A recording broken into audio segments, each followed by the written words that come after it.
Rajkot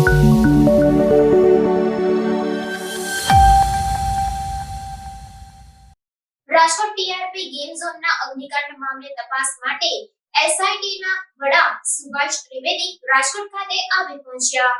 Rajkot TRP game ઝોનના અગ્નિકાંડ મામલે તાત્કાલિક એસઆઈટીની રચના કરી દેવામાં આવી હતી તેમજ જલ્દીમાં જલ્દી દોષિતોને સજા અપાવવાની જાહેરાત કરી દેવામાં આવી હતી। જો કે સંવેદનશીલ ગણાતી સરકાર હજુ પણ આ અગ્નિકાંડના 18 દિવસે પણ નક્કર કાર્યવાહી કરી શકી નથી। આ તપાસ વચ્ચે એસઆઈટીના વડા સુભાષ ત્રિવેદી આજે રાજકોટ આવી પહોંચ્યા હતા। તેમણે પણ સરકારી ભાષામાં જ તપાસ ચાલુ છે અને દોષિતોને સજા જરૂર થશેનું રટણ ચાલુ રાખ્યું હતું।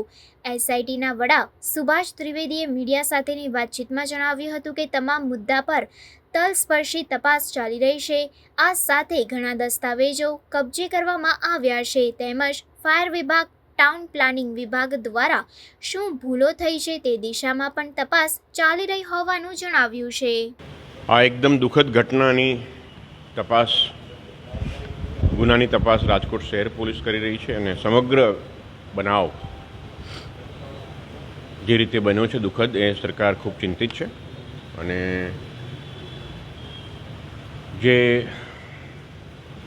વ્યક્તિઓના મોત થયા છે દુઃખદ જેમના પરિવારે એમના વ્યક્તિઓને ગુમાવ્યા છે એની પૂરી સંવેદના અમારી છે અને એના માટે આ ઘણા વિશાળ ફલક પર વિસ્તરેલી તપાસ છે જેમાં અલગ અલગ એજન્સીઓ સંકળાયેલી છે।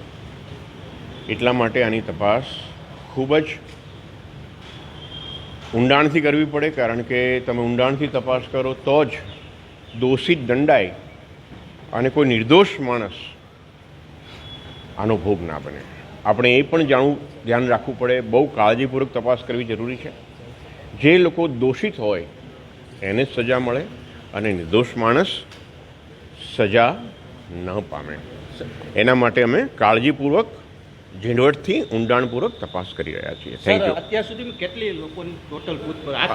ઘણા બધા લોકોની પૂછપરછ કરવામાં આવી છે, ઘણા દસ્તાવેજો કબજે કરવામાં આવ્યા છે, અલગ અલગ કોર્પોરેશનમાં કેવા પ્રકારની કામગીરી છે, ફાયર વિભાગની કામગીરી કેવા પ્રકારની છે, ફાયર સેફ્ટી એક્ટ 2013-2023 સુધીના જોગવાઈઓનો ફાયર ડિપાર્ટમેન્ટમાં શું અમલ થઈ રહ્યો છે, અન્ય વિભાગ શું કાર્યવાહી કરી રહી છે, જીડીસીઆર અને ગ્રુડામાં શું નિયમો છે, એમાં ક્યાં વાયોલેશન થયું છે, ભવિષ્યમાં નિયમો આપણે શું ધ્યાન રાખવાનું છે, ટાઉન પ્લાનિંગ ડિપાર્ટમેન્ટ દ્વારા શું ભૂલો થઈ છે કે પછી નિષ્કાળજી રાખવામાં આવી છે, અન્ય કોર્પોરેશનમાં પણ આ પ્રકારની ગાઈડલાઈન આપી શકાય અને ભવિષ્યમાં આવા પ્રકારની કોઈ દર્દનાક બનાવ ન બને એના માટે તલસ્પર્શી તપાસ થાય છે અને બિલકુલ ન્યાયી, નિષ્પક્ષ અને તટસ્થ તપાસ થશે જેની હું સંપૂર્ણ ખાતરી આપું છું। Thank you.